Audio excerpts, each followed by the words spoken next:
Hi viewers, welcome to our channel. ప్రస్తుతం మనతో ఉన్నారు senior political analyst Ramnath Kampamalli గారు. నమస్తే సార్. నమస్తే అమర్. ఎలా ఉన్నారు sir? Fine after long time. అలా ఏం లేదు, నేను సోషల్ మీడియాలో టచ్లోనే ఉన్నాం కదా. Yes sir. అంటే ప్రస్తుతం ఆంధ్రప్రదేశ్ రాష్ట్రంలో పరిస్థితులు చూస్తే గవర్నమెంట్ మారిన తర్వాత ఆల్మోస్ట్ 7 months కంప్లీట్ చేసుకున్నాయి.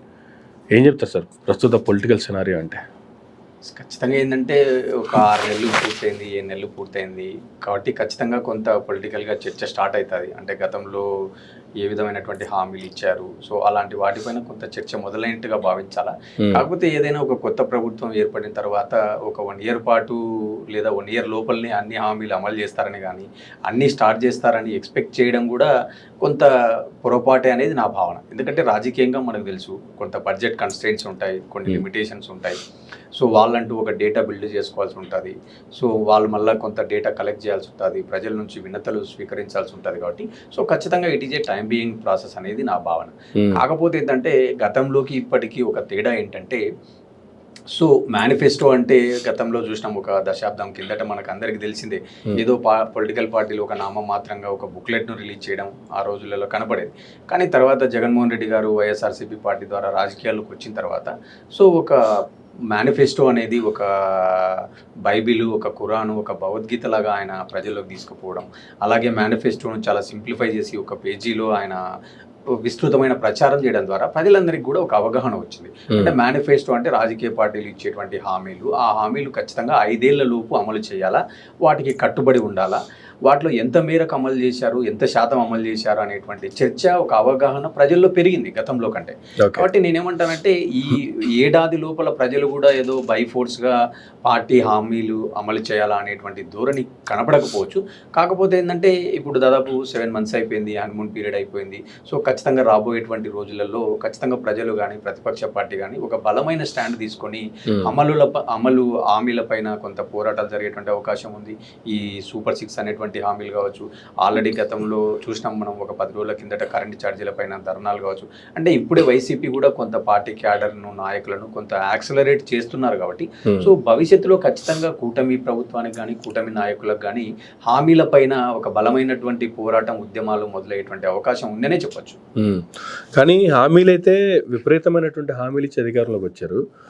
సరే, హామీలన్నీ నెరవేర్చాలి అంటే వచ్చిన తర్వాత పరిస్థితులు చక్కబెట్టుకోవాలి, at least 6 months to 1 year time పడుతుంది అనుకున్నా కూడా వీళ్ళు ఏవైతే హామీలు ఇచ్చారో దాంట్లో ఇమీడియట్గా అమలు సాధ్యమైతే ఉన్నాయో 1-2 హామీలు అయినా కూడా ప్రజలకు ఇచ్చి వాళ్ళ మన్ననలు పొందాల్సిన అవసరం అయితే ఉంటుంది.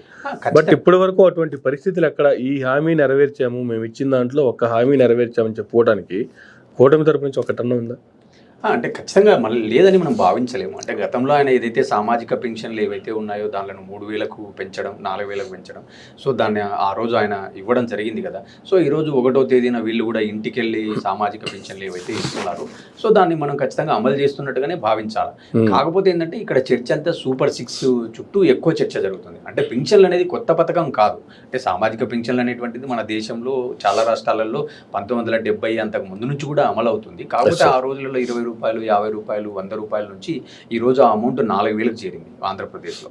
సో ఇది ఎప్పుడు ఉండేటువంటి పథకమే, కాకపోతే అమౌంట్లో వేరియేషన్స్ ఉన్నాయి. కానీ వేరే పథకాలు ఏవైతే ఉన్నాయో ఈరోజు సూపర్ 6లో భాగంగా మహిళలకు గ్యాస్ కావచ్చు, తర్వాత తల్లికి వందనం కావచ్చు, సరే ఇలాంటి ఏ పథకాలు ఉన్నాయో వాటిపైన కొంత చర్చ జరిగేటువంటి అవకాశాలు ఉన్నాయి. సో నేను అదే అంటున్నాను, వాటికి బడ్జెట్ కన్స్ట్రెయింట్స్ ఉంటాయి. అంటే డబ్బు ఎక్కడి నుంచి మొబిలైజ్ చేయాలా, సో ఈ అంశాలన్నిటినీ కొంత వాళ్ళు స్ట్రీమ్ లైన్ చేసుకుంటూ రేపు కొత్త ఏడాది బడ్జెట్ అంటే రేపు రాబోయే 2025 ఏప్రిల్లో కొంత అప్పటి నుంచి వాళ్ళ ప్రణాళిక మేబీ ఉండొచ్చు అనేది నా అవగాహన.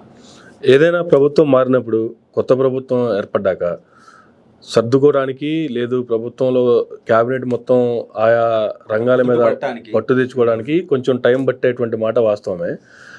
అదే ప్రతిపక్షం కూడా టైం తీసుకుంటుంది. ప్రభుత్వంలోకి వచ్చారు కదా, వీళ్ళు ఏం చేస్తారో చూద్దాం, కనీసం వాళ్ళకి 6 నెలలు టైం ఇద్దాము, ఒక 1 year టైం ఇద్దాము, చూద్దాము, చేయకపోతే మన దూకుడు పెంచుదాం అనేటువంటిది ఉంటుంది. కానీ 2 నెలలకే జగన్మోహన్ రెడ్డి గారు ఢిల్లీ వేదిక ధర్నా చేయటం, ఆ తర్వాత రీసెంట్గా కరెంట్ మీద కావచ్చు, అంతకుముందు రైతుల మీద కావచ్చు ధర్నా కార్యక్రమాలు కూడా స్టార్ట్ చేసేంతవరకు పరిస్థితి వచ్చింది. అంటే ఈ పరిస్థితి వీళ్ళు క్రియేట్ చేశారా, లేదు వీళ్ళు ఇచ్చినటువంటి హామీల్ని చేయలేక ప్రతిపక్షమే వీళ్ళని అలా ముందుకు వచ్చే ఖచ్చితంగా అవకాశం కనిపిస్తుంది. ప్రతిపక్షం యొక్క ప్రధానమైనటువంటి విధి ఏంటి అంటే ప్రభుత్వం యొక్క లోపాలను ఎత్తి చూపడం, ప్రభుత్వం ఏదైతే హామీలు ఇచ్చిందో అవి అమలుకు వాళ్ళను ఖచ్చితంగా అమలు చేయాలని చెప్పి వీళ్ళు పోరాటాలు చేయడం ఏదైనా ఒక ప్రధాన ప్రతిపక్ష పార్టీ యొక్క ప్రధాన విధి. సో ఆ విధిలో భాగంగా మీరు ఇందాక అన్నట్టుగా కొందరు 6 నెలల పాటు కొంత వేచి చూసేటువంటి ధోరణి ఉంటుంది, లేదా ఒక 1 year ఉంటుంది. కానీ ఈరోజు జగన్మోహన్ రెడ్డి గారి దూకుడు చూస్తూ ఉంటే ఖచ్చితంగా ఆయన కొంత నిన్న విద్యుత్ ఛార్జీల పైన ధర్నా చూసినప్పుడు సో ఖచ్చితంగా ఆయన 1 year కూడా వేచి చూసేటువంటి ధోరణి ఎక్కడ కనపడడం లేదు. సో ఖచ్చితంగా ఆయన దూకుడు పెంచేటువంటి స్వభావం కనపడుతుంది. అంటే ఎందుకు ఈ మాట అనాల్సి వస్తుందంటే ఈరోజు కూటమి ఒక సైడ్ అప్పులు తెస్తుంది, అంటే ప్రతి వారం వాళ్ళు అప్పులకు వెళ్తున్నారు. సో గతంలో జగన్మోహన్ రెడ్డి అప్పులు తీసుకొచ్చి బటన్లు నొక్కుతున్నాడు అన్నటువంటి వాళ్ళు ఈరోజు మీరు అప్పు తెస్తున్నారు. అప్పు తేవడంలో తప్పలేదు. నేను గతంలో కూడా మనం చాలా చర్చలు చేసినాం. అప్పు అనేటువంటిది మనకు ఉన్నటువంటి FRBM చట్టం ప్రకారం ఏ ప్రభుత్వం అయినా అప్పు చేయొచ్చు. మనకు నచ్చిన వాడు అప్పు తెస్తే ఆయనను చూసి అప్పులు ఇచ్చారనడం, మనకు నచ్చని వాళ్ళు అప్పు తెస్తే అప్పు తెచ్చి పప్పుల బిళ్ళలాగా పంచుతున్నారని మాట్లాడడం సరైనటువంటి ధోరణి కాదని నేను గతంలో కూడా చెప్పాను. సో ఈరోజు జగన్మోహన్ రెడ్డి గారు అదే అంటున్నారు, మీరు కూడా అప్పులు తెస్తున్నారు, కానీ అప్పులు తెచ్చేటువంటి డబ్బు ఎక్కడికి పోతుంది, మీరు ఏం చేస్తున్నారు, దానికి సంబంధించినటువంటి బ్రేకప్ ఏంటి అనేటువంటి అంశాలు మీరు పబ్లిక్ డొమైన్లో పెట్టండి. మీరేమో హామీలు భయంకరంగా హామీలు ఇచ్చారు, ఆ హామీలు మీరు ఎక్కడ అమలు చేయడం లేదు, కానీ అప్పులు మాత్రం మీరు ప్రతి వీకు RBI దగ్గరకు పోతున్నారు. దాదాపు ఇప్పటికీ 1,00,000 కోట్ల పైన మీరు అప్పులు చేశారు ఈ 7-8 నెలల్లోనే. సో మరి ఎక్కడ ఖర్చు పెడుతున్నారు, ఏం చేస్తున్నారు అనేటువంటి అంశాలను ఆయన ప్రశ్నించడం చూస్తే సో ఖచ్చితంగా ఆయన గతంలో ఏదైతే అప్పులు చేశారో దానికి ఒక లెక్కాపత్రం నా దగ్గర ఉంది. ఈరోజు మీరేమో అప్పులు చేస్తున్నారు, కానీ అది సంక్షేమం వైపు పెడుతున్నారా లేకుంటే క్యాపిటల్ ఎక్స్పెండిచర్ పెడుతున్నారా, ఎక్కడ పెడుతున్నారు అనేటువంటి చర్చకు ఆయన తెరదీస్తున్నాడు. సో ఆ చర్చలో ఏమైపోతుంది, ఇప్పుడు ఎక్కువ శాతం డబ్బు కేవలం అమరావతిలోనే ఖర్చు పెట్టడానికి ఈ ప్రభుత్వం కట్టుబడి ఉంది. అంటే గతంలో ఏవైతే తప్పులు జరిగాయో, అంటే 3 ప్రాంతాల నుంచి వచ్చేటువంటి రెవెన్యూని తీసుకుపోయి హైదరాబాద్లో ఖర్చు పెట్టడం వల్ల హైదరాబాద్ డెవలప్ అయ్యి ఆ రోజు అసమానతలు పెరిగి విభజనవాదం అనేది బలపడింది. సో అదే ప్రక్రియ మళ్ళీ ఈయన చేస్తున్నారా అనేటువంటి ఒక వాదాన్ని కూడా వాళ్ళు ముందుకు తెచ్చేటువంటి ప్రయత్నంలో భాగంగా కూడా మనం భావించవచ్చు. కానీ ఇన్ని అప్పులు చేస్తున్నారు, ఎక్కడ పెడుతున్నారో చెప్పట్లేదు, ఏ పథకానికి ఖర్చు పెడుతున్నారో చెప్పట్లేదు. అసలు పథకానికి ఖర్చు పెట్టాలంటే ఫస్ట్ ఏదైనా పథకం ఉండాలి కదా. పక్క రాష్ట్రంలో చూసుకున్నాం, తెలంగాణలో కావచ్చు, ఆ పక్కన కర్ణాటకలో కావచ్చు, ఫ్రీ బస్ ఇస్తా ఉన్నారు. వచ్చిన కర్ణాటక అయితే ప్రమాణ స్వీకారం చేసిన నెక్స్ట్ డేనే స్టార్ట్ చేశారు, తెలంగాణలో అయితే వచ్చిన 100 రోజుల్లోనే అమలు చేశారు. కానీ వీళ్ళు ఇప్పటికీ అమలు చేయలేనటువంటి పరిస్థితిలోనే ఉన్నారు. ఇంకా దాని మీద ఒక ప్రణాళిక వేస్తున్నాము. అంటే రవాణా శాఖ మంత్రి గారు మాట్లాడిన మాటలు కూడా నేను చూశాను. అంటే కమిటీలు వేసినారు, మేము వివిధ రాష్ట్ర ప్రభుత్వాల నుంచి డేటా సేకరిస్తున్నాము, దానిపైన ఒక సబ్ కమిటీ కూడా ఫామ్ అయిందని చెప్పి వాళ్ళు గతంలో మాట్లాడడం జరిగింది. అలాగనే మహిళలకు ఇచ్చినటువంటి అమౌంట్ కూడా ఏదో ఉంది, నెలకు మహిళలకు కూడా 1,500 ఎంతో ఇస్తామన్నారు. సో తర్వాత ఈ 18,000 రూపాయలు తల్లికి వందనం. సో ఇవన్నీ కూడా మేము ఎక్సైజ్ చేస్తున్నాము, రాబోయేటువంటి రోజుల్లో చేస్తున్నామని చెప్పడం. అలాగే గ్యాస్కు సంబంధించి కూడా వాళ్ళు ఒక పాలసీ ప్రకటించడం చూసినాం. ఆ గ్యాస్ విషయంలో కూడా ఒక 2-3 జిల్లాలలో పైలట్ ప్రాజెక్టుగా తీసుకున్నా కూడా వాటి అమలులో చాలా లోపాలు ఉన్నాయి అనేటువంటివి స్వయాన వాళ్ళకి సంబంధించిన పత్రికల్లో కూడా కథనాలు వస్తున్నాయి. అంటే నేనేమంటానంటే ఈరోజు వాళ్ళకు నిజంగా చిత్తశుద్ధి ఉంటే ఖచ్చితంగా వాళ్ళు ఒక రోడ్ మ్యాప్ ప్రకటించాలి. వాళ్ళు ఇంకా రోడ్ మ్యాప్ ప్రకటించడం లేకుండా కేవలం మేము డేటా సేకరిస్తున్నాము, ఇంకా కమిటీలు వేసినాము, ఇంకా సమాచారాన్ని సేకరిస్తున్నాము అనేటువంటి మాటలు చూస్తుంటే ఖచ్చితంగా వాళ్ళకు ఈ యొక్క బడ్జెట్లో కానీ ఈ ఏడాదిలో వాళ్ళకు అమలు చేసేటువంటి ఆలోచన లేనట్టుగా మనం భావించాలి. సో ఖచ్చితంగా రాబోయేటువంటి రోజులలో వాళ్ళకు ప్రణాళిక ఉండొచ్చు. ఎందుకంటే ఖచ్చితంగా హామీలు ఇచ్చారు, హామీలు అమలు చేయకపోతే ఖచ్చితంగా రేపు ప్రజలు ప్రశ్నించేటువంటి అవకాశం ఉంటుంది. కాబట్టి అమలు చేస్తారు. వాళ్ళు ఏ స్థాయిలో అమలు చేస్తారో, వాళ్ళు ఇచ్చినట్టుగా 3 పిల్లలకు లిమిట్ లేకుండా తల్లికి వందనం అమలు చేస్తారా, రైతు భరోసా అనుకున్న స్థాయిలో అమలు చేస్తారా, లేకుంటే 1,500 మహిళలకు ఇస్తారా? సో ఇలాంటి హామీలలో వాళ్ళ ఆలోచనలు ఏంటి, వాళ్ళ ఫిల్టర్స్ ఎలా ఉంటాయి, అన్ని వర్గాలకు ఇస్తారా లేకుంటే కొందరికే ఇస్తారా, ఆదాయం ప్రకారం ఇస్తారా, లేదా బిలో పావర్టీ లైన్ ఉన్న రేషన్ కార్డు వాళ్ళకి ఇస్తారా? సో ఇలాంటివన్నీ మనం వాళ్ళ పాలసీ వర్క్ చూసిన తర్వాత మాట్లాడచ్చు. జనరల్గా జగన్మోహన్ రెడ్డి గారు అధికారంలోకి వచ్చారంటే ఆయన ఫస్ట్ టైం సీఎం అయ్యారు. అంతకుముందు ఆయన మంత్రిగా కూడా పనిచేసినటువంటి పరిస్థితి లేదు. ఆయన టైం తీసుకున్నారు, టైం పడుతుంది అంటే ఒక అర్థం ఉంది, ఆలోచించడానికి ప్రజలైనా ఒక మాట అనుకోవడానికి ఉంటుంది. ఆల్రెడీ 14 సంవత్సరాలు 3 సార్లు సీఎంగా చేసిన తర్వాత కూడా ఇంకా మేము ప్రణాళికలు వేస్తున్నాము, ప్రతి వ్యవస్థని నిర్వీర్యం అయిపోయింది, అన్నీ బాగు చేస్తున్నాము, ప్రతి దాంట్లో లోళ్ళు చెత్త తీసుకొచ్చి అక్కడ పడేసిపోయారు, దాన్ని కడుగుతున్నాము, ఇవే 5 సంవత్సరాలు కడుగుతూ పోతారా? అదే ఇది మంచి ప్రశ్న. నేను అదే అన్నాను. గత చర్చల్లో కూడా చాలా మందితో నేను మాట్లాడినప్పుడు ఏంటంటే, గత ప్రభుత్వం చంద్రబాబు నాయుడు గారు అధికారంలోకి వచ్చినప్పటి నుంచి మనం ఏ ప్రెస్ మీట్ చూసినా కూడా మీరు ఇందాక ఏ మాటలైతే అన్నారో ఆ మాటలు ఆయన ప్రతి ప్రెస్ మీట్లోనూ అసెంబ్లీలోనూ ఆయన సంబోధించడం కనపడుతుంది. అంటే గత ప్రభుత్వం అంతా అప్పులు చేసిపోయింది, అక్కడ ఏం మిగిల్చలేదు, మొత్తం వ్యవస్థలన్నీ నాశనం చేసిపోయారు అనేటువంటి మాటలు ఆయన పదే పదే మాట్లాడుతున్నాడు.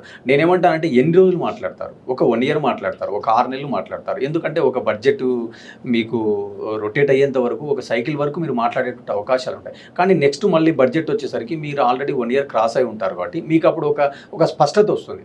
అంటే రెవెన్యూ ఎంత ఉంది, క్యాపిటల్ ఎక్స్పెండిచర్ ఎంత, రెవెన్యూ ఎక్స్పెండిచర్ ఎంత అనే ఒక స్పష్టమైన అవగాహన ఉంటుంది. కాబట్టి మీరు ఆ రోజు తప్పించుకోలేరు కదా, ఈ రోజు తప్పించుకోవచ్చు. అదే నేను అంటున్నాను, హనీమూన్ పీరియడ్ అనండి, ఏదైనా అనండి, అది కొద్ది రోజుల వరకే ఉంటుంది తప్ప రేపు 2 ఏళ్ళైనా 3 ఏళ్ళైనా కూడా ఆ ప్రభుత్వం రోడ్లే లేదు, ఆ ప్రభుత్వం నాశనం చేసింది, ఆ ప్రభుత్వము మనకు ఇక్కడ ఏం మిగిల్చకుండా పోయిందంటే, మరి మీరు అధికారంలోకి వచ్చి 1.5 year అవుతున్నా కూడా మీరేం చేశారో అనేటువంటి ప్రశ్నలు రేపు ఉత్పన్నమవుతాయి. కాబట్టి ఆ మాటలు ఎక్కువ రోజులు నిలబడవు. ఏదో ఇప్పుడు ఒక 1 year పాటు, ఒక ఏడాది పాటు వాళ్ళు మాట్లాడొచ్చు. కానీ ఈ రోజు ఖచ్చితంగా అడుగుతారు, ఎందుకు జిఎస్డిపి మన రాష్ట్రంలో పెరగడం లేదు? ఆ రోజు జగన్మోహన్ రెడ్డి ఉన్నప్పుడు కరోనా సమయంలో కూడా రాష్ట్ర జిఎస్డిపి పెరిగింది. దానికి కారణం ఏంటంటే ఈయన సంక్షేమ పథకాల ద్వారా ప్రజల యొక్క పర్చేజింగ్ పవర్, పర్చేజింగ్ కెపాసిటీని పెంచడం ద్వారా ఆ రోజు ఒక జిఎస్డిపి అనేది స్టేబుల్గా సాగింది. ఈ రోజు ప్రజల దగ్గర డబ్బు లేదు, అనుకున్నంత ఉపాధి అవకాశాలు లేవు. సో ఖచ్చితంగా జిఎస్డిపి అనేది తగ్గుతుంది.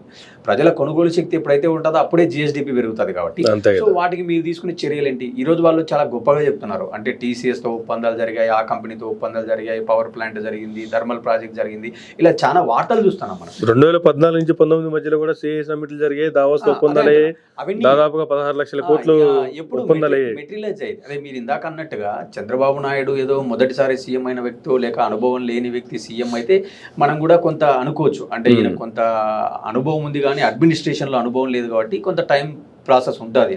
కానీ చంద్రబాబు నాయుడు గారు సుదీర్ఘంగా అప్పటికే 14 ఏళ్ళు ఆయన చీఫ్ మినిస్టర్గా ఉమ్మడి రాష్ట్రానికి, విభజిత ఆంధ్రప్రదేశ్కు పనిచేస్తున్నారు. చాలా సీనియర్ నాయకుడు కాబట్టి సో ఆయనకి ఎక్కడ ఇన్పుట్స్ ఉంటాయి, ఎక్కడ అవుట్పుట్స్ ఉంటాయి, ఎక్కడ నుంచి మనము రెవెన్యూ జనరేట్ చేయొచ్చు, ఎక్కడ వెల్త్ క్రియేషన్ అనేటువంటి అంశాల్లో ఆయనకు ఒక స్పష్టత, ఒక అవగాహన ఉంటుంది. కాబట్టి సో అలాంటి వ్యక్తి కూడా టైం తీసుకుంటున్నాడు అనేటువంటి ప్రశ్నలు రేపు ఉత్పన్నమవుతాయి. ఖచ్చితంగా ఆ రోజు విభజించిన తర్వాత ఆయనకు ఎందుకు ప్రజలు అవకాశం ఇచ్చారు అంటే, ఆయన గతంలో ఆంధ్రప్రదేశ్లో ఆయన చేసిన కొంత అభివృద్ధి, ఆయన ట్రాక్ రికార్డు చూసే సో విభజించినటువంటి ఒక రాష్ట్రానికి అనుభవం ఉన్న వ్యక్తి అయితేనే మనకు కొంత సెటిల్ డౌన్ అవుతుంది రాష్ట్రం అని ఆయన చేతిలో పెట్టారు. ఆయన ఏం చేశారు ఆ రోజు? ఖచ్చితంగా అమరావతి నా ప్రధాన అజెండా అని చెప్పి అమరావతిని ఆయన మొత్తం తీసుకపోవడం. కానీ ఆ రోజు ప్రజలు ఆయన అమరావతి అన్న కూడా ప్రజలు ఏం చేశారు? ఆయన తిరస్కరించారు. సరే, మళ్ళీ వచ్చిన ప్రభుత్వం 3 ప్రాంతాలు అనింది. సరే, ఈ రోజు వాళ్ళని కూడా తిరస్కరించారు. అంటే ఈ దశాబ్దం నుంచి ఏం నేర్చుకున్నారు, సో ఎలా ముందడుగు వేయబోతారు అనేటువంటి అంశాలు ఆలోచిస్తే ఈరోజు తిరిగి ఆయన మళ్ళీ ఏమంటున్నాడు? మళ్ళీ అమరావతిలోనే అదే పాట పాడుతున్నాడు ఆయన. అంటే మళ్ళీ ప్రజలు ఎలా రియాక్ట్ అవుతారు? అంటే 3 ప్రాంతాల నుంచి వచ్చిన డబ్బును ఒకే ప్రాంతంలో ఖర్చు పెట్టడం సమంజసమేనా? ఎందుకంటే ఈరోజు మనం ఆలోచించాల్సింది ఏంటంటే, తెలంగాణ ఉద్యమం ఎలా వచ్చిందో మనకు తెలుసు. కేవలం నీళ్లు, నిధులు, నియామకాల విషయంలోనే వచ్చింది. సో ఈరోజు రాయలసీమలో ఉన్నటువంటి కొన్ని రాయలసీమ గ్రామీణ బ్యాంక్ ఏదో వారికి సంబంధించినది కూడా దాన్ని కూడా పేరు మార్చి ఈరోజు అమరావతికి తరలిస్తున్నారు అనేటువంటి వార్తలు వచ్చాయి. అలాగే కర్నూలులో ఉన్నటువంటి కొన్ని ప్రధాన సంస్థలను కూడా మళ్ళీ అమరావతికి పంపిస్తున్నారు అంటున్నారు. అంటే ఇక్కడ ఆలోచించాల్సింది ఏంటంటే, అంటే ఈయనకు వికేంద్రీకరణ అనేటువంటి కాన్సెప్ట్ ఈయన పట్టించుకోవడం లేదు, కేవలం సెంట్రలైజ్డ్ డెవలప్మెంట్కే ఫోకస్గా పోతున్నాడు అనేటువంటి వార్తలు మళ్ళీ మనం చర్చల్లో చూస్తున్నాం. కాబట్టి నేనేమంటానంటే, ఆయన నాకు నచ్చినట్టే నేను ఉంటాను తప్ప నేను మారను అనేటువంటి ఒక ధోరణి కనపడుతుందేమో అనేది నా భావన. ఈ పరిస్థితులన్నీ ఇలాగుంటే క్యాబినెట్ పరిస్థితి చూసుకుంటే, క్యాబినెట్లో ఒక 4-5 మనుషులు, వీళ్ళు మంత్రులు, వీళ్ళు ముఖ్యమంత్రి, వీళ్ళు డిప్యూటీ సీఎం అని తెలియటం తప్ప అసలు మిగతా వాళ్ళ పేర్లే సగం మందికి రాష్ట్రానికి తెలియదు. సరే, మంత్రులంటే కొత్తగా అవకాశం వచ్చిన వాళ్ళు, మొదటిసారి ఎమ్మెల్యే అయిన వాళ్ళకు కూడా దాదాపు ఒక 4-5 మందికి మంత్రివర్గంలో స్థానం లభించింది. 17 members ఉన్నారు సార్. అంటే వాళ్ళు సెటిల్ ఫస్ట్ టైం ఎమ్మెల్యే అయ్యి క్యాబినెట్లో ఉన్న వాళ్ళు 17 members. Okay, subject to correction.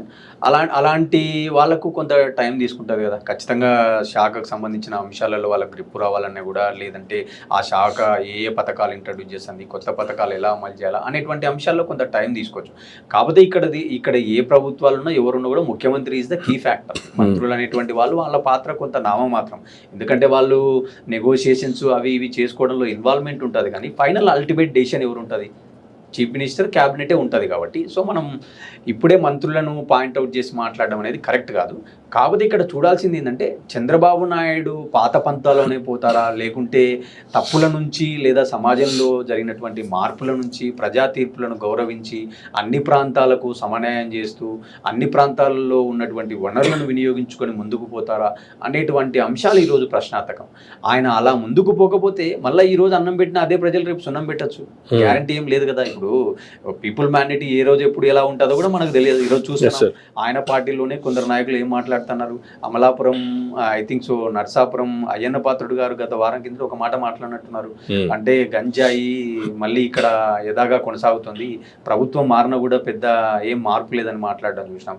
ఈరోజు జేసీ ప్రభాకర్ రెడ్డి గారు ఏం మాట్లాడినారు, జగన్ మంచోడు, నా బస్సులను కేవలం నిలిపాడు కానీ కాల్చలేదు, ఈరోజు ఎన్డీఏ కూటమిలో ఉన్న వాళ్ళే నా బస్సులను కాల్చారన్నట్టుగా ఆయన మాట్లాడుతున్నాడు.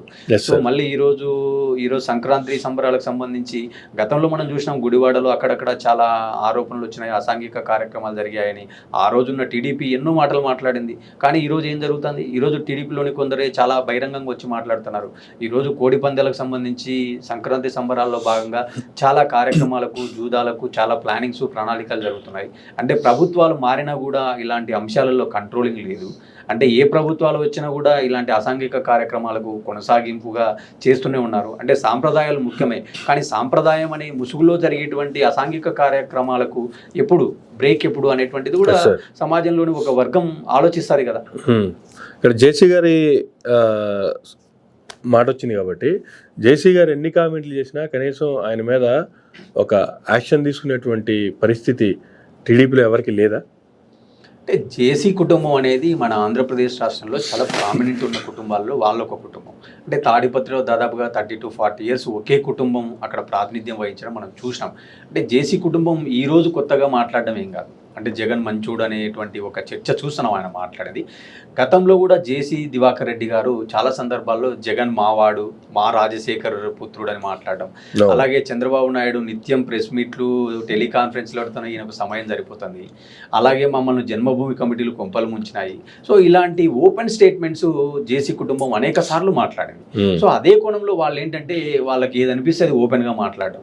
అలాగే 2014లో కూడా ఒక సందర్భంలో మనం చూసినాం, మీకు కూడా గుర్తుంటుంది, మహబూబ్ నగర్ జిల్లా పాలెం బస్సు ఘటన కాలిపోయినప్పుడు ఆ రోజున జబ్బా ట్రావెల్స్ కి సంబంధించి వీళ్ళకి సంబంధించి కొన్ని లింక్స్ ఉన్నాయి, అది వాళ్ళే లీజ్కి ఇచ్చారన్నప్పుడు అలాంటి ఒక భావోద్వేగం ఎమోషన్ ఉన్న అంశాన్ని కూడా చాలా లైటర్ నోట్తో మాట్లాడినటువంటి వాడు జేసీ ప్రభాకర్ రెడ్డి గారు.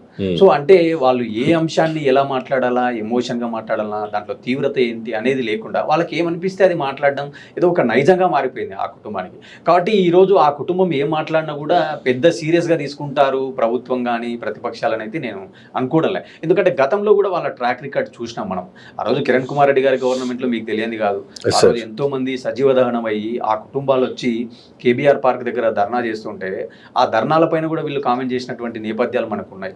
అంటే బస్సు కాలిపోతే మేమేం చేస్తాము, బస్సు యజమాని ఉంటారు, మేము ఎప్పుడూ లీజ్కి ఇచ్చినాము, ఇన్సూరెన్స్లు ఉంటాయి కదా అన్న దూరంలో కూడా వాళ్ళ మాటలు మనం గతంలో చూసినాం.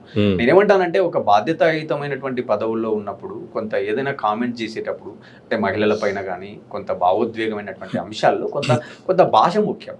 సో అలాంటి భాష కూడా వాళ్ళు పరిధి దాటి మాట్లాడినటువంటి సందర్భాలు అనేకం అనేది నా భావన. రీసెంట్గా గౌతు శిరీష గారు ఎమ్మెల్యే గారు వాళ్ళ తండ్రి గారి విగ్రహారావిష్కరణకు వైసీపీ నాయకులు వీళ్ళు కలిసి ఆ విగ్రహాన్ని ఆవిష్కరించారనే దాని మీద లోకేష్ గారు చాలా సీరియస్ అయ్యారు. బహిరంగ క్షమాపణలు లేఖలో రాసేంత వరకు ఆ ఇష్యూని తీసుకెళ్లారు. అంత స్మూత్గా వెళ్ళాల్సినటువంటి అంశాన్ని అంత హైలైట్ చేసి దాన్ని ప్రస్తావించినప్పుడు ఈయన బహిరంగంగానే ఇటు టీడీపీ వాళ్ళని వదిలిపెట్టట్లేదు, ఇటు బీజేపీ వాళ్ళని వదిలిపెట్టట్లేదు. అంత బహిరంగంగా కామెంట్లు చేస్తున్నప్పుడు కూడా కనీసం ఎవరికి మాట్లాడే ధైర్యం కూడా లేదా? అదే అంటున్నాను కదా, ఒక బలమైన కుటుంబం, ఒక బలమైన నేపథ్యం ఉన్నటువంటి వ్యక్తి కావడం వల్ల ఎవరు కూడా ధైర్యం చేయడంలే. ఆ రోజు అనంతపురం జిల్లాలో మేము 5-6 మంది ఎమ్మెల్యేలను గెలిపించుకొని వస్తాం, 2 ఎంపీలను మేము తీసుకొని వస్తాం, మా కుటుంబానికి ప్రాధాన్యత ఇవ్వాలా అనేటువంటి కొన్ని షరతులతో వాళ్ళు ఆ రోజు టీడీపీలో చేరడం జరిగింది 2014లో.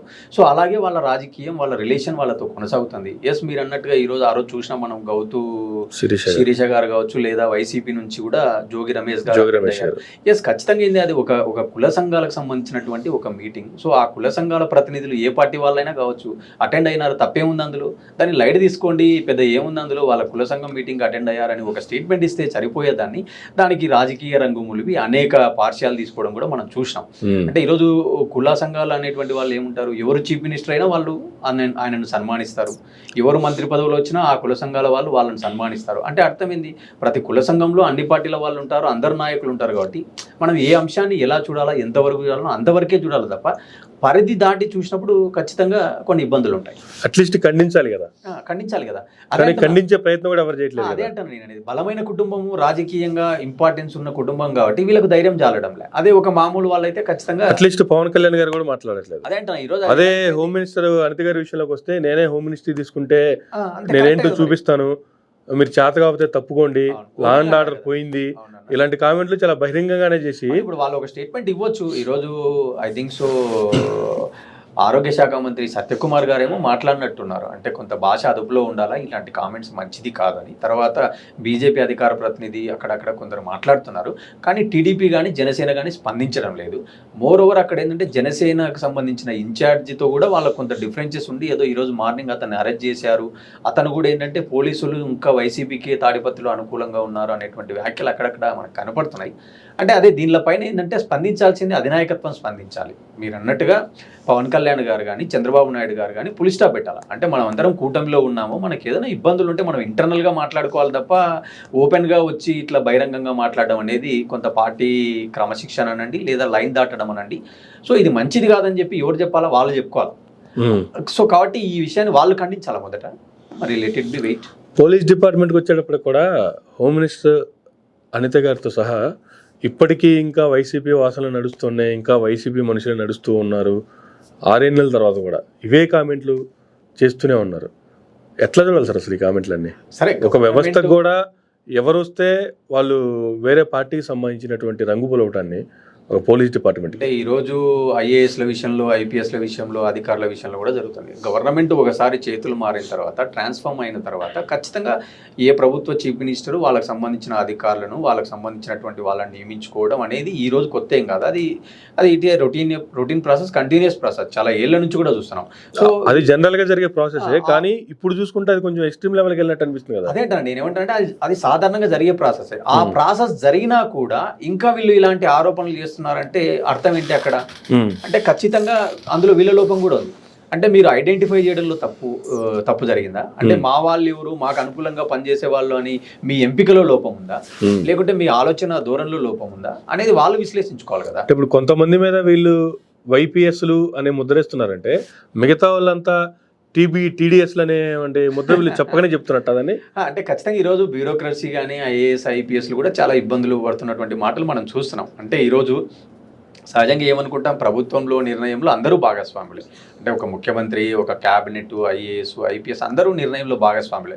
కానీ ఐఏఎస్ల కాడికి వచ్చేసరికి ఏం చేస్తున్నారు, వాళ్ళు నిర్ణయం తీసుకున్నారు, సో వాళ్ళు ఇచ్చిన డైరెక్షన్స్లోనే మేము అప్రూవ్ చేసామని నాయకులు చెప్పడం, వీళ్ళేమో మేము డైరెక్షన్స్ ఇస్తేనే వాళ్ళ యాంగిల్లో మేము పనిచేసామని చెప్పడం, కొందరు కొంత అత్యుత్సాహంతో లాను కూడా ఓవర్ రైడ్ చేసి నాయకుల మెప్పు పొందాలని పనిచేయడం. సో ఇలాంటివన్నీ కూడా గత 10-15 ఏళ్ళ నుంచి కూడా మనం చూస్తున్నాం. అంటే దీన్ని బట్టి తెలుసుకోవాల్సింది ఏంది, నాయకులైనా కానీ అధికారులైనా కూడా ఒక విషయం స్పష్టంగా తెలుసుకోవాలి. అంటే ఖచ్చితంగా మనకంటూ ఒక రూల్ బుక్ ఉంటుంది, క్యాబినెట్ రూల్స్ ఉంటాయి, అడ్మినిస్ట్రేటివ్ ప్రోటోకాల్స్ ఉంటాయి, రూల్స్ ఉంటాయి. సో మనం రూల్స్ అమ్మడి పోయినప్పుడు మనకు ఇబ్బందులు ఉండవు తప్ప రూల్స్ అతిక్రమించిపోయినప్పుడు ఏదో ఒక రోజు మనం తగిన మూల్యం చెల్లించాల్సిందే అనేటువంటిది మనకు గతంలో జరిగిన కొన్ని ఇన్సిడెంట్ చెప్తున్నాయి. కాబట్టి సో అధికారులైనా నాయకులైనా కూడా ఖచ్చితంగా రూల్ బుక్ అమ్మడి పోవాలి తప్ప రూల్ బుక్ దాటితే ఖచ్చితంగా ఏదో ఒక రోజు మనకు అలిగేషన్స్ వస్తాయి, లేదా కేసులు వేస్తారు, ఖచ్చితంగా ఇబ్బందులు ఉంటాయి. ఈరోజు మనం తెలంగాణలో చూస్తున్నాం, ఏం చూస్తున్నాం, ఈరోజు కేటీఆర్ గారి కార్ రేస్కు సంబంధించి తెలంగాణలో అలిగేషన్స్ వస్తున్నాయి. అక్కడ స్వయాన దానకిషోర్ అయినటువంటి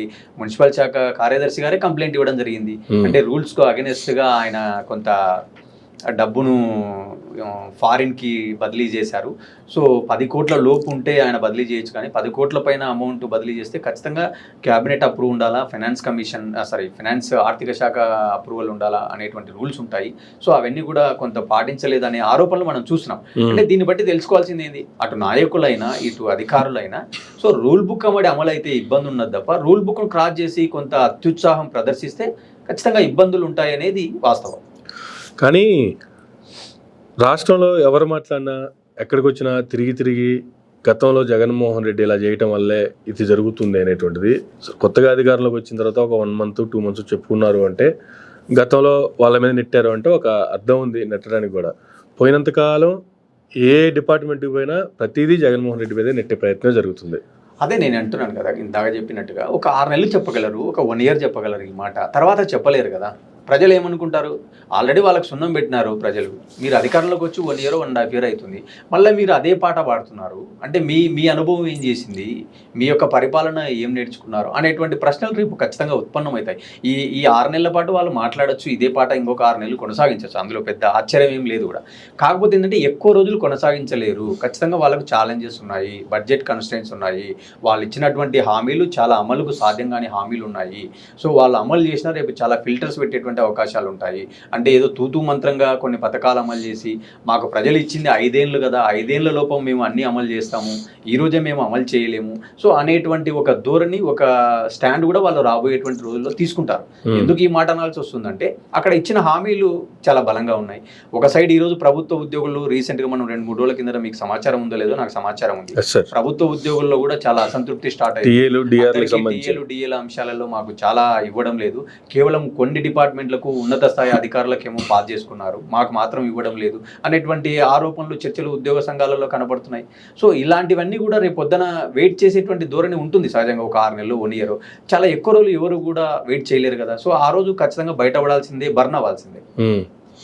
కానీ ఇప్పుడు ప్రస్తుత పరిస్థితులు చూసుకుంటే ఏ విషయానికి తీసుకొచ్చి ఏ విషయానికి లింక్ ఇచ్చిన వాడు ఎలాగే చూస్తే గతంలో పరిస్థితులు ఇలా ఉన్నాయి కాబట్టే వైసీపీకి 11 సీట్లు ఇచ్చి మీకు 164 సీట్లు ఇస్తే ఇంకా మీరు కంటిన్యూగా వైసీపీ మీద గతంలో ఏవైతే ప్రతిపక్షంలో ఉండి ఆరోపణలు చేశారో ఇప్పుడు అధికారం నుండి కూడా అవే ఆరోపణలు చేస్తున్నారు అనేటువంటిది ప్రజలు రియలైజేషన్ అయిపోయి వాళ్ళు బయటకు వస్తున్నటువంటి పరిస్థితులు చూస్తున్నాము. రీసెంట్గా పవర్ బిల్లుస్ మీద రాష్ట్ర వ్యాప్తంగా ధర్నా చేసినప్పుడు దాదాపుగా వైఎస్ఆర్సీపీకి సపోర్ట్ చేసిన 40 members పర్సెంట్ ఏదైతే ఉందో అందరూ రోడ్ల మీదకి వచ్చినట్టే కనిపించింది పరిస్థితి. అదే నేను ఏమంటాను అంటే ఈరోజు రాజకీయాలలో కొంత సీట్స్ ఒకరికి ఎక్కువ ఒకరికి తక్కువ అనేది చాలా సహజం. కానీ ఇక్కడ పర్సెంటేజ్, ఓటర్ యొక్క టర్న్అవుట్ ఎంత ఉంది, వాళ్ళకు ఎంత శాతం మేర వాళ్ళకు పోల్ అయింది అనేది చాలా ముఖ్యం. ఈరోజు వైసీపీ దాదాపుగా 40% హోల్డింగ్తో, స్ట్రాంగ్ హోల్డింగ్తో ఉన్నటువంటి పార్టీ.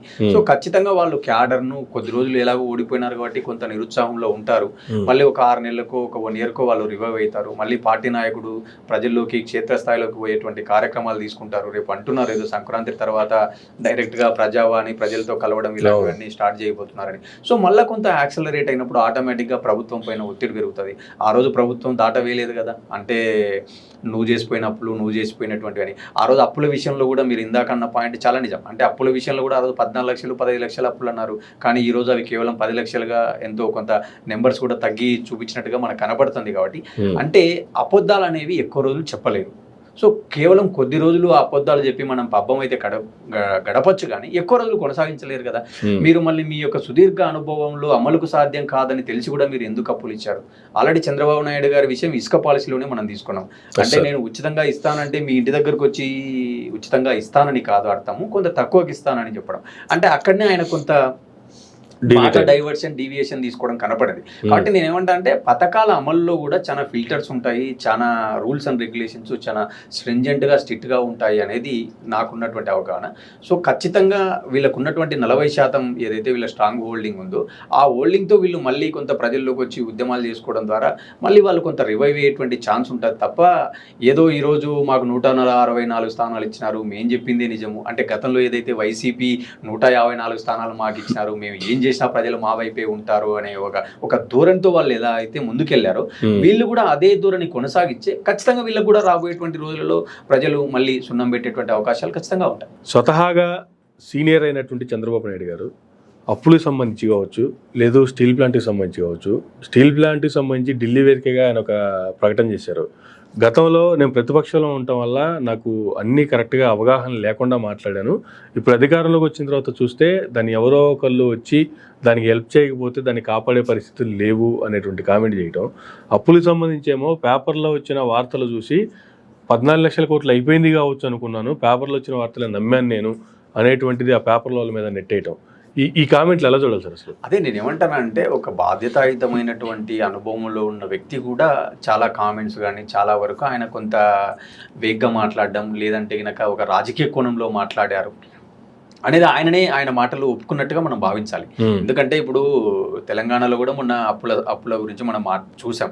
అటు భట్టి గారు ఒక నెంబరు, హరీష్ గారు ఒక నెంబర్ చెప్పడం. నేనేమంటానంటే గతంలో కూడా మనం చాలాసార్లు మాట్లాడాం. మిగతా అంశాల్లో మనం ఎలాంటి రాజకీయ ఆరోపణలు, రాజకీయ విమర్శలు చేయొచ్చు, కానీ ఆర్థిక అంశాల్లో మనం అలా చేయలేము. మనకంటూ ఒక FRBM చట్టం ఉంటుంది. FRBM చట్టం ప్రకారం మనం అప్పులు తెచ్చుకోవాల్సి ఉంటుంది. ఇప్పుడు జగన్మోహన్ రెడ్డి పోయి అడుగుతానే అక్కడ ఆర్థిక శాఖ అప్పులు ఏమి ఇవ్వదు. లేదా కేంద్ర ప్రభుత్వం కానీ ఇతర దేశాల నుంచి కూడా అప్పులు తీసుకోవాలంటే కొన్ని రూల్స్ ఉంటాయి. మనకు ఉన్నటువంటి ఏదైతే ఫిజికల్ డెఫిసిట్ ఉందో, మనకి ఏదైతే GSDPలో మనం ఎంత వాటా ఉంటుందో వాటి ప్రకారమే మనం అప్పులు తెచ్చుకోవచ్చు. సో ఇవన్నీ ఒక చట్ట పరిధిలో ఉంటాయి. ఇలాంటి అంశాలు మాట్లాడేటప్పుడు మనం కేంద్ర ప్రభుత్వ కాగ్ రిపోర్ట్స్ కానీ, RBI రిపోర్ట్స్ కానీ, ఫినాన్స్ కమిషన్ రిపోర్ట్స్ కానీ, తర్వాత కేంద్ర ఆర్థిక శాఖ రిపోర్ట్స్ ఆధారంగా మాట్లాడాలి. అంటే పార్లమెంటులో వాళ్ళు ఒక నెంబర్ చెప్తున్నారు, వీళ్ళేమో పత్రికల్లో ఒక నెంబర్ రాస్తున్నారు. అంటే వీళ్ళు of borrowing, on borrowing, out standing liabilities అన్నీ కలిపి క్యుములేటివ్గా తీసుకుంటారు. లేదంటే కనుక మనకు నోడల్ ఏజెన్సీల ద్వారా మనము అప్పులు, ఇవన్నీ కూడా కార్పొరేట్ ద్వారా తీసుకున్న ఫైనాన్సింగ్ అన్నీ క్యుములేటివ్గా వీళ్ళు చెప్పడం. సో అక్కడికి వచ్చినప్పుడు అವೆಲ್ಲ ఎక్స్క్లూడ్ అయ్యి చెప్పడం. సో ఇది మనకంటే ఒక రికార్డింగ్ స్టేట్మెంట్ అంటారు. అంటే ఒక అకౌంటింగ్ ట్రీట్మెంట్ లాగా ఒక FRBM చట్టం ప్రకారం మనకు రికార్డింగ్ ట్రీట్మెంట్ ఉంటుంది. సో దానిని కన్సిడరేట్ చేసి మాట్లాడాలి తప్ప చంద్రబాబు నాయుడు లాంటి వ్యక్తి కూడా అవన్నీ మరిచి మొత్తం క్యుములేట్గా ఒక నెంబరు వేగ్గా ఆన్సర్ చెప్పడం చూసినప్పుడు ఖచ్చితంగా అది ఒక రాజకీయ కోణంలో అంటే ఎక్కువగా చూపించడం. అంటే మనకు ప్రభుత్వం ఇన్ని చేసిందని చెప్పేటప్పుడు ఎక్కువగా అప్పులు ఎక్కువగా ఉన్నాయని చెప్పడం. అదే అభివృద్ధి విషయంలోకి వస్తే అభివృద్ధి చాలా తక్కువగా ఉంది మాట్లాడడం. ఇదంతా ఒక రాజకీయ కోణంలో మనం భావించాలి. కానీ ఈరోజు ఆయన పవర్లోకి వచ్చాడు, అలా అంటే కుదరదు కదా. చంద్రబాబు నాయుడు అధికారంలో ఉన్నా, జగన్మోహన్ రెడ్డి అధికారంలో ఉన్నా FRBM చట్టం అందరికీ ఒకటే. ఎంతైతే GSDPలో అప్పులు ఎంత పరిధిలో ఉండాలో అంతవరకే తీసుకోవాలా. ఫిజికల్ డెఫిసిట్ అనేది మనకు ఉన్నటువంటి GSDPలో 3.5 లేదా 4% లిమిట్ ప్రకారమే తీసుకోవాలా. సో ఆ రూల్స్ ఎవరు అతిక్రమించలేరు కదా. సో దానికి అనుగుణంగానే మనం అడుగులేయాలి. కాబట్టి ఆర్థికపరమైన అంశాల్లో ఎవరు తప్పు మాట్లాడినా కూడా ఖచ్చితంగా వాళ్ళు చేతులు కాల్చుకోవాల్సిందే. కానీ చంద్రబాబు నాయుడు గారు చేస్తున్న కామెంట్లు, లేదు పార్టీలో జరుగుతున్నటువంటి అంశాలకు సంబంధించి మాట్లాడుకుంటే 164 సీట్లతో కూటమి చాలా బలంగా ఉంది. అయినప్పటికీ కూడా వైఎస్ఆర్సీపీని అంతమొందించాలనో, లేకపోతే అసలు ఆ పార్టీ అనే మాట వినిపించకూడదనో, జగన్మోహన్ రెడ్డి ఓడిపోయినా కూడా ఇంకా చచ్చిపోలేదు అనేటువంటిది ప్రస్తుత స్పీకర్ గారు గెలిచిన వెంటనే ఆయన చేసినటువంటి కామెంట్ల ఆధారంగా చూసుకుంటేనో, వైసీపీకి సంబంధించినటువంటి బలమైన నేతలందరూ కూడా కొంతమంది జనసేనలోకి, కొంతమంది టీడీపీలోకి జాయిన్ అవుతున్న క్రమంలో టీడీపీ కార్యకర్తలు చాలా అసంతృప్తిగా ఉన్నారు ఈ విషయంలో. నిన్నటి వరకు మేము ఏవైతే ఇబ్బందులు పడి వచ్చామో మాకు వాల్యూ ఇవ్వకుండా ఇప్పుడు కొత్తగా వాళ్ళ పార్టీలో తీసుకుని మరలా వాళ్ళకే పెద్ద పెట్టేస్తున్నారు. ఇప్పటి వరకు పార్టీ అధికారంలోకి రావడానికి కష్టపడ్డ మా పరిస్థితి ఏంది అనేటువంటిది కార్యకర్తల నుంచి వస్తున్నటువంటి వాదన. అంటే ఖచ్చితంగా ఏంటంటే ఈరోజు మీరు అన్నట్టుగా 164 మంది ఉన్నారు, మనకేమో అవసరం ఉంది వాళ్ళతో, ఆల్రెడీ మనమే బలంగా ఉన్నాము, మిగతా వాళ్ళని చేర్చుకోవాల్సిన అవసరం ఏంటి అనేటువంటి ఒక వాదన అక్కడక్కడ మనకు వినపడుతుంది.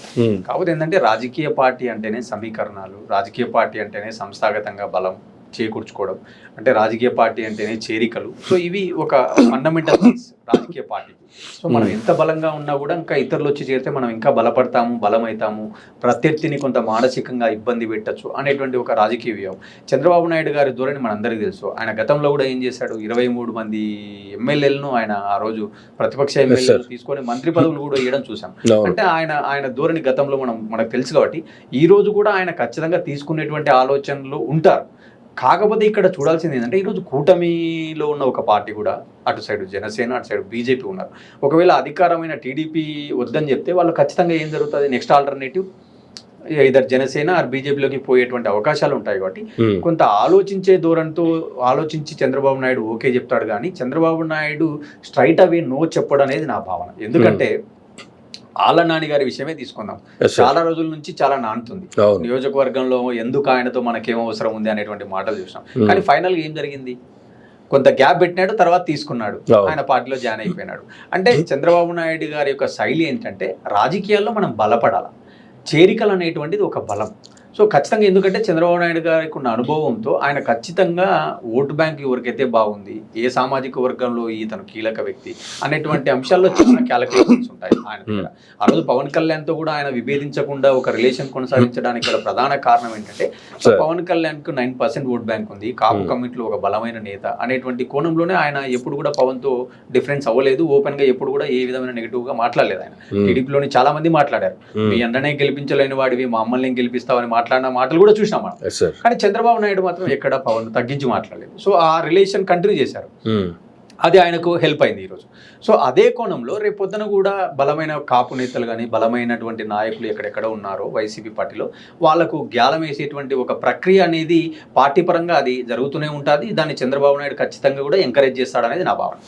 ఎంతమంది అధిక అభ్యర్థులు గెలిపించుకున్నప్పటికీ కూడా పక్క పార్టీలో ఉన్నటువంటి వాళ్ళని పార్టీలో జాయిన్ చేసుకుని ఆ పార్టీని నిర్వీర్యం చేయాలనుకోవడంలో తప్పులేదు, కానీ పార్టీలోంచి సీనియర్లు అందరూ వెళ్ళిపోతున్నారు అనుకున్నప్పుడు జగన్మోహన్ రెడ్డి గారి ధైర్యం ఏంది? అసలు ఆయన మాట్లాడుతున్న మాటలు చూసుకుంటే యా సీనియరు ఏమైంది పోతే ఈయన పోతే ఇంకొక ఆయన వస్తాడు ఏమవుద్ది అనేటువంటి కామెంట్లు చేస్తున్నారు. అంటే కొత్త తరాన్ని పుట్టించే ధైర్యం నాకు ఉంది, అయినా ఎంతమంది పోయినా కూడా మరలా నేను తిరిగి పార్టీని నిలబెట్టుకోగలన్న ఇదా ఏంది సార్ అసలు అయింది?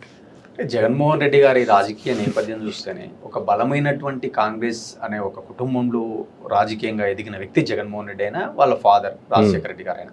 సో అలాంటి ఒక బలమైనటువంటి చరిత్ర ఉన్నటువంటి పార్టీ నుంచి బయటికి వచ్చి ఒంటరిగా తన రాజకీయ ప్రస్థానాన్ని స్టార్ట్ చేసి ఒక సీఎం స్థానంలో ఎదిగిన వ్యక్తి, సీఎంగా కూడా అనేక సంక్షేమ పథకాలు దేశంలో ఎవరు అమలు చేయనంత స్థాయిలో అమలు చేసినటువంటి ఒక అనుభవం, ఒక రికార్డ్ అక్కడ ఉంది కదా ఆల్రెడీ. అది ఎవరు ఏం చెరిపేయలేరు కదా. ఎన్ని లక్షల కోట్లు పంచారు, ఎంతమంది లబ్ధిదారులు ఉన్నారు అనేటువంటి అంశాల్లో అక్కడ ఒక నిర్దిష్టమైనటువంటి డేటా ఉంటుంది. ఇందాక కూడా మీరు ఈ రోజు ఉదయం కూడా ఆయన ఒక ట్విట్ లో పోస్ట్ చేశాడు, ఎంతమంది అమ్మ ఒడి పథకం లబ్ధి పొందారు, ఎన్ని లక్షల మందికి మేము ఇచ్చాము, ఎంత అమౌంట్ ఇచ్చారు అంటే వాళ్ళ దగ్గర ఒక డేటా ఉంది, ఒక ట్రాక్ రికార్డ్ ఉంది. సో మళ్ళా నన్ను తిరిగి అది నిలబెడుతుంది. సరే కారణాలు ఏవైనా కావచ్చు, ఒక ఓటమికి గెలుపుకు మాకు ప్రజలు 11 స్థానాలు ఇచ్చారు, కానీ మనం కుంగిపోకూడదు, ఖచ్చితంగా మన పార్టీ కార్యకర్తలను క్యాడర్ను కాపాడుకోవాలా అనేటువంటిది రాజకీయ నాయకుడు ఉండాల్సినటువంటి లక్షణం. సో అదే కోణంలోనే ఈరోజు ఆయన మొండిగా మాట్లాడుతున్నాడు. పోయే వాళ్ళు పోరి ఉండే వాళ్ళు ఉంటారు, నేను ఎలాగో ఆ రోజు కాంగ్రెస్ నుంచి బయటకు వచ్చిన రోజు నేను మా అమ్మనే ఉన్నాము, సో మళ్ళీ నేను 0 నుంచి స్టార్ట్ చేసినా నేను ఎదగగలను అనేటువంటి ఒక బలమైనటువంటి విశ్వాసం ఆయనకు వ్యక్తిగతంగా ఉంది అనేది నా భావన. కాకపోతే ఏంటంటే ఇక్కడ కేవలం ఒక 6 నెలలు అయింది కాబట్టి ఆయన ఇంకా కొంత నెమ్మదిస్తున్నాడు, లేదా ఇంకా వర్కౌట్ చేసుకుంటుండొచ్చు.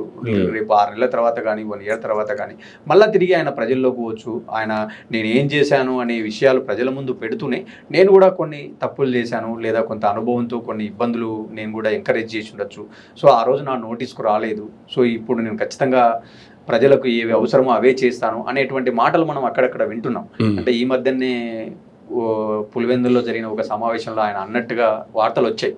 అంటే కొన్ని నాకు తెలియకుండా కూడా కొన్ని జరిగాయి అనేది నాకు ఇప్పుడిప్పుడే తెలుస్తుంది.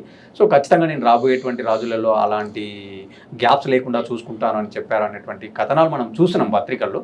కాబట్టి నేనేమంటానంటే ఎనీథింగ్ ఈజ్ లెర్నింగ్. ప్రతి సంఘటన, ప్రతి ఇన్సిడెంట్ మనకు లెర్నింగ్ అనేది నా భావన. సో ఆ రోజు వాళ్ళ నాన్నగారు చనిపోవడం అనేటువంటిది ఒక ఊహించని పరిణామం. దాని నుంచి ఆయన కొంత నేర్చుకున్నారు, తర్వాత కాంగ్రెస్ పార్టీ నుంచి బయటకు వచ్చారు, సో తర్వాత ఆయన సొంతంగా ఎదిగారు. ఈ రోజు కూడా ఒక ఓటమి నుంచి కూడా మళ్ళీ నేర్చుకొని మళ్ళీ పైకి వచ్చేటువంటి అవకాశం ఉంటుంది. ఏది కూడా రాజకీయాల్లో పర్మనెంట్ కాదు. ఇందిరాగాంధీ ఓడిపోయారు, ఎన్టీఆర్ ఓడిపోయాడు, చంద్రబాబు నాయుడు ఓడిపోయారు, కేసీఆర్ గారు ఓడిపోయారు, రేవంత్ రెడ్డి గారు కూడా ఎమ్మెల్యేగా ఓడిపోయారు. సో ఈరోజు జగన్మోహన్ రెడ్డి గారు కూడా ఆయన పార్టీ ఓడిపోయింది. అంటే రాజకీయాల్లో గెలుపోవటంలు అనేటువంటిది పెద్ద మ్యాటర్ కాదు. నువ్వు ఎక్కడ ఉన్నా కూడా నిలబడాలా, ఎక్కడ ఉన్నా కూడా పోరాట పటిమ ఉండాలి.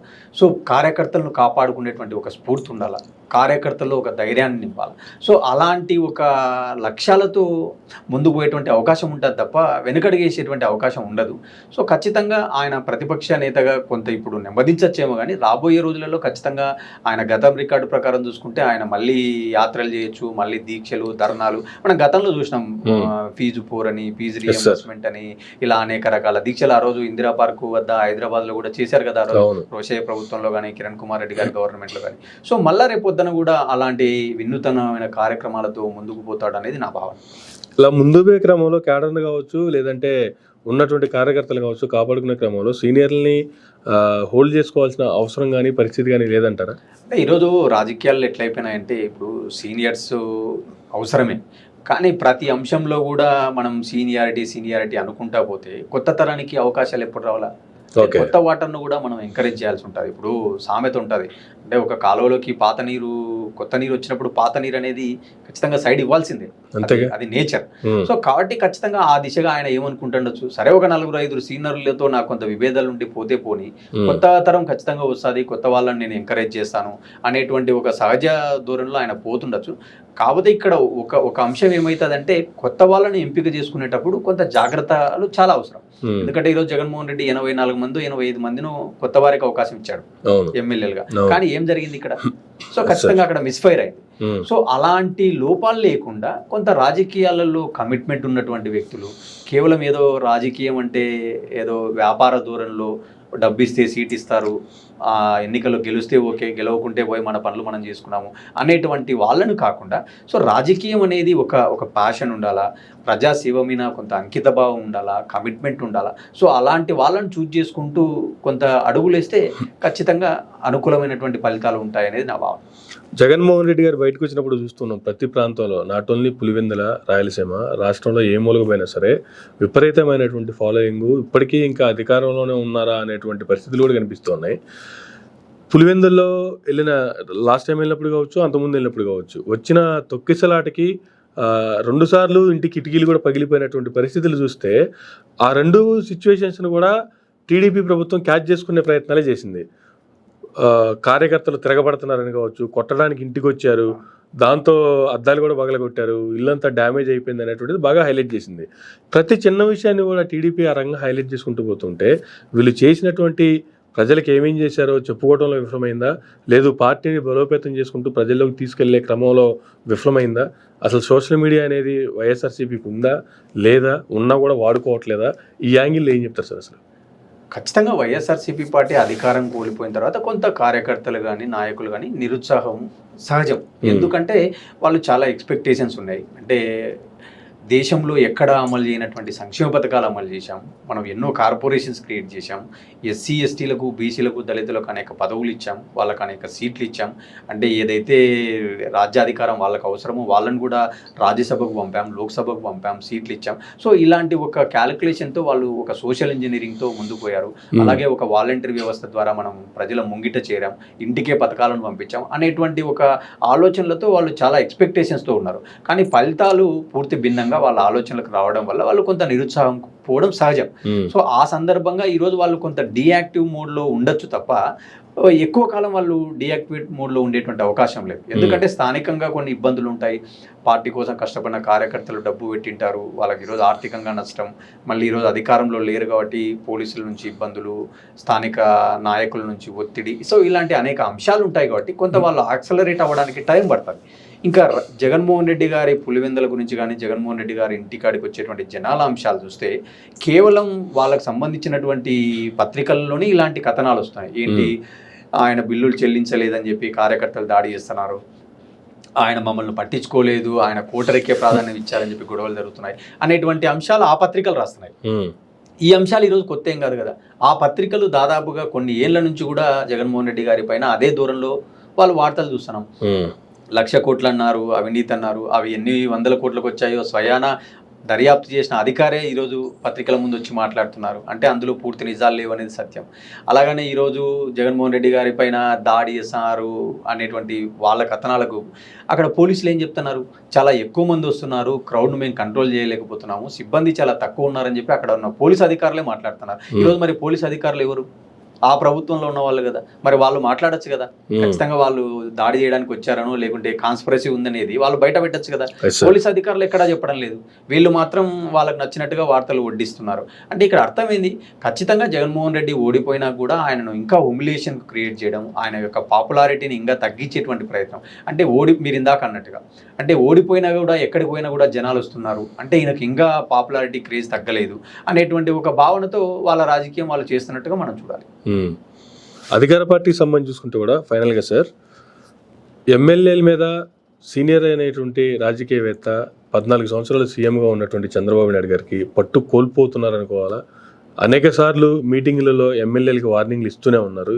రీసెంట్గా మినిస్టర్స్కి కూడా ర్యాంకింగ్లకు తగ్గట్టుగా పనితనం, ఆ పనితనం తగ్గట్టుగా వార్నింగ్లు కూడా జరిగాయి. ఎట్లా చూడాలి సార్ దాన్ని? అంటే చంద్రబాబు నాయుడు ఈ రిపోర్ట్స్ అనండి, ప్రోగ్రెస్ రిపోర్ట్స్ అనండి, లేకపోతే మీ యొక్క సామర్థ్యం పైన, మీ యొక్క పర్ఫార్మెన్స్ పైన నేను రేటింగ్స్ ఇస్తాను అనేది ఈరోజు కొత్త ఏం కాదు. ఆయన గతంలో కూడా ఒక సీఈఓ లాగానే ఆయన అడ్మినిస్ట్రేషన్ ఉంటుంది, ఆయన మేనేజ్మెంట్ గురువులాగా ఒక మేనేజ్మెంట్ డైరెక్షన్లోనే ఆయన పాలన పనితీరు ఉంటుంది, అది అందరికీ తెలిసిందే. సో ఈరోజు ఆయన అలానే మాట్లాడుతున్నాడు. అంటే మీ యొక్క డేటా నా దగ్గర ఉంది, ఖచ్చితంగా సరైన సమయంలో బయట పెడతాను అన్నట్టుగా మినిస్టర్లను కూడా మీరు సెల్ఫ్ అసెస్మెంట్ చేసుకోవాలి, ఇట్లా రకరకాల మాటలు చూస్తున్నాం. కానీ నేను ఏమంటా అంటే ఈరోజు చంద్రబాబు నాయుడు ఈ రోజే కాదు, చంద్రబాబు నాయుడు గురించి ఒకసారి వ్యక్తిగతంగా మాట్లాడాల్సి వస్తే 2004 ముందున్న చంద్రబాబు నాయుడు గారికి 2014లో ఉన్న చంద్రబాబు నాయుడు గారికి ఒక మేజర్ డిఫరెన్స్ ఉంది. సో ఆ రోజు ఆయన అంతకుముందు కొంత మంచి పథకాలు తీసుకురావడం కానీ, ప్రజల వద్దకు పాలన, లేదా జన్మభూమి, లేదా దీపం, సో ఇలాంటి అనేక పథకాలతో అంటే గతంలో ఉన్న పాలన కంటే కొంత విభిన్న పాలన అందించడం, ప్రజలకు దగ్గర అవ్వడం మనకు కనపడింది. ఆ రోజు ఆయన కొంత సెక్రటరియట్లో కూడా మనకు తెలుసు కదా, ఆ రోజు ఆయన డ్యూటీకి వచ్చేటువంటి వాళ్ళ కోసం కూడా ఆయన ఆ రోజు స్వైపింగ్ సిస్టమ్ అమలు చేయడం, ఆ రోజులోనే బయోమెట్రిక్ అమలు చేయడం, సో ఇలాంటివన్నీ కొన్ని ఆధునిక పద్ధతులను ఇంప్లిమెంట్ చేసి అట్లా ఆయన ఒక ముద్ర ఏర్పాటు చేసుకున్నారు. అలాగే ఆయన ఎప్పుడు కూడా ప్రభుత్వ ఉద్యోగాలు ఎక్కువ నియమించకుండా అవుట్ సోర్సింగ్ అంటే కొంత కాస్ట్ రిడక్షన్ మెయింటైన్ చేయాలా, సో అలాగే ఎలక్ట్రిసిటీలో కొన్ని రిఫార్మ్స్ తీసుకురావడం, సో ఇలాంటి కొన్ని చేశాడు ఆయన. సో ఈరోజు ఆయన ఏమైపోయాడు, ఈరోజు ఆయన ఒక చక్రబంధంలో బందీ అయిపోయాడు. అంటే 2014లో కూడా ఆయన ఖచ్చితంగా అంటే ఈరోజు టీడీపీ పార్టీ అంటే ఒకప్పుడు చాలా బీసీలకు అందరికీ దండుకున్నటువంటి పార్టీ, తర్వాత దాన్ని ట్రాన్స్ఫార్మ్ అయిపోయింది. అంటే వ్యాపారవేత్తలు, సో ఇలా ఎక్కువ మంది చొరబడ్డం వల్ల చంద్రబాబు నాయుడు కూడా ఆయన సొంతంగా నిర్ణయాలు తీసుకునే పరిస్థితి లేకుండా ఖచ్చితంగా ఆయన ఇన్ఫ్లుయెన్స్ అవ్వడం జరిగింది. ఆ ఇన్ఫ్లుయెన్స్లో ఆయన ఇరుక్కున్నారనేది నిజం. సో ఈరోజు అదే కోణంలో ఈరోజు ఆయన అమరావతి అనేటువంటి ఒక బిగ్ ప్రాజెక్ట్ తీసుకున్నాడు, దానికి హామీ ఇచ్చాడు. సో ఆయన నమ్మి కొన్ని లక్షల వేల మంది వ్యాపారులు అక్కడ పెట్టుబడులు పెట్టినారు. సో ఖచ్చితంగా ఈరోజు ఆయన ఆ సిండికేట్కి అనుగుణంగానే నిర్ణయాలు తీసుకోవాలా, ఆ సిండికేట్ ఆలోచనలకు ఖచ్చితంగా ఆయన ఎంతో కొంత మద్దతు ఇవ్వాల్సి ఉంటుంది. కాబట్టి సో ఈరోజు కూడా ఆయన ఒక చక్రంలోనే ఉన్నారనేది నా భావన. ఆ చక్రం నుంచి బయటపడే అవకాశం ఉందంటారా? ఏవైతే ప్రజలకు హామీలు ఇచ్చారో ఆ హామీల్ని అట్లీస్ట్ రాబో రోజుల్లో అయినా ప్రజలకి వాటిని చేరువ చేసే విధానం కనిపిస్తుందా ప్రస్తుత ఇప్పటి వరకు జరిగినటువంటి పాలనకు సంబంధించి? నాకున్నటువంటి అవగాహన ఏంటంటే, నేనేమంటే ఈ బడ్జెట్లో అమలు చేయలేరు వాళ్ళు. ఖచ్చితంగా నెక్స్ట్ బడ్జెట్లో నుంచి వాళ్ళు విడతల వారీగా అమలు చేసేటువంటి ఒక ప్రణాళిక, ఒక రోడ్ మ్యాప్ ఉంటుంది. కాకపోతే ఏ స్థాయిలో అమలు చేస్తారు, ఇచ్చిన వాటిలో అన్నీ అమలు చేస్తారా, లేకుంటే ఫిల్టర్స్ ఎలా ఉంటాయి, బీపీఎల్ ఫ్యామిలీస్కి అమలు చేస్తారా, లేదా ఎకనామికల్గా ఏమైనా ఒక స్లాబ్ తీసుకుంటారా, లేకుంటే కేవలం కొన్ని కులాల మహిళలకు సంబంధించిన పథకాలు అమలు చేస్తారా, సో ఇలాంటి అంశాల్లో మనం రోడ్ మ్యాప్ ఫ్రేమ్వర్క్ చూసిన తర్వాత మాట్లాడచ్చు. కాకపోతే చంద్రబాబు నాయుడికి తెలియంది కాదు, ఆయన ఖచ్చితంగా సీనియర్, అందులో ఆయన అనుభవం ఉంది కాబట్టి సో మేనిఫెస్టోలో మనం ఏవైతే ఇచ్చామో అవి అమలు చేయకపోతే ఖచ్చితంగా మనకు ఇబ్బందులు అవుతాయి అనేటువంటి ఒక కన్క్లూడ్కి ఆయన వచ్చిన రోజు ఎంతో కొంత అంటే ఏదో అమలు చేశామంటారు చూసారా, గతంలో మనం నిరుద్యోగ భృతి అనే పథకం ఒకటి అనౌన్స్ చేస్తున్నారు. కేవలం 2019 ఎన్నికలకు ముందు కేవలం కొందరికి మాత్రమే అమలు చేశారు. అంటే అదే పంతాలో ఆయన మళ్ళీ పోయేటువంటి అవకాశాలు కూడా ఉండొచ్చు. అంటే ఎన్నికలకు పోయే లోపల మేము అన్నీ అమలు చేశాము, పూర్తి స్థాయిలో అమలు చేయలేదు, మాకు ఆర్థిక ఇబ్బందులు ఉన్నాయి, మొత్తం ఆయన సున్నా చేసిపోయినాడు అనేటువంటి పాట మళ్ళీ తీసుకునేటువంటి అవకాశం ఉంటుంది పొలిటికల్గా. కాకపోతే ప్రజలు ఎలా చూస్తారు, ప్రజలు ఒక సైడు జగన్మోహన్ రెడ్డి చాలా పేద వర్గాలకు బడుగు బలైన వర్గాలకు ఈయన ఎక్కువ డబ్బు ఇవ్వడం వల్ల ఆ రోజు కరోనా టైంలో ఉపాధి లేని సమయంలో కూడా వాళ్ళకు 5,000 వాళ్ళ నోట్లో పోవడం జరిగింది. వాళ్ళు ఎంతో కొంత ఆర్థికంగా కొంత స్టేబుల్ అయినారు, అంటే పని లేకపోయినా వాళ్ళకు కడుపు నిండింది. సో ఈ రోజు అదే పరిస్థితులు రేపు ఎదురైనప్పుడు చంద్రబాబు నాయుడు గారు అమలు చేయకపోతే మళ్ళీ రేపు ప్రజలు తిరగబడేటువంటి అవకాశం ఉంటుంది. కాబట్టి సో ఛాలెంజింగ్స్ ఉన్నాయి, ఆ ఛాలెంజింగ్స్ను ఎలా ఎదుర్కొంటారు. మోర్ ఓవర్ ఈయన ఏమంటాడు, నేను సంపద సృష్టిస్తాను, అప్పులు తెచ్చి బట్టలు నొక్కడం ఏముంది, అందరూ నొక్కుతారన్నారు అన్నటువంటి నాయకులు మరి వీళ్ళు అప్పులు తెచ్చి పంచుతారా లేకుంటే సంపద సృష్టి పంచుతారా? సో ఇలాంటి అంశాలన్నీ లాంగ్ వే టు గో అనేది నా భావన. అసలు తెచ్చిన అప్పులు ఏమవుతున్నాయో ఫస్ట్ చెప్పాలి కదా, బట్టలు నొక్కుతారా ఏం చేస్తారా సెకండరీ కదా. ఇప్పుడు మీరు అప్పులు చేసినారన్నారు, అప్పులు చేస్తే ఎక్కడికి పోతుందో దాన్ని బ్రేకప్ ఇవ్వాలి కదా. సరే ఒకవేళ సంక్షేమం చేయడం లేదు, సరే క్యాపిటల్ ఎక్స్పెండిచర్ చేస్తున్నారా, ఎక్కడ పెడుతున్నారు ఏంటి అనేది చెప్పాల్సి ఉంటుంది కదా. ఖచ్చితంగా రేపు బడ్జెట్లో కానీ యాక్చువల్స్ ఏంటి, ఎస్టిమేషన్స్ ఏంటి అనేటువంటి బ్రేకప్స్ ఇవ్వాలి. కాబట్టి సో వన్స్ బడ్జెట్ మనం నెక్స్ట్ ఇయర్ ఫైనలైజ్ అయిన తర్వాత ఎన్ని అప్పులు చేశారు, ఎక్కడికి పోయారు అనేటువంటి లెక్కలు కనపడతాయి మనకు. Right sir, thank you sir, thank you very much అండి. చూద్దాం రాబో రోజుల్లో అయినా వాళ్ళు ఇచ్చినటువంటి హామీలు నెరవేర్చే దిశగా రాష్ట్ర ప్రభుత్వం ప్రయాణిస్తుందా, లేదంటే అప్పులతో ఇలాగే సరిపెట్టేటువంటి కాలయాపన చేసేటువంటి పరిస్థితులు కొనసాగుతాయి అనేది. సో ఇదండి రామ్నాథ్ గారు తీనట్టుంటే మరొక గంటలు మళ్ళీ కలుద్దాం. చూస్తూనే ఉండండి మైరా మీడియా.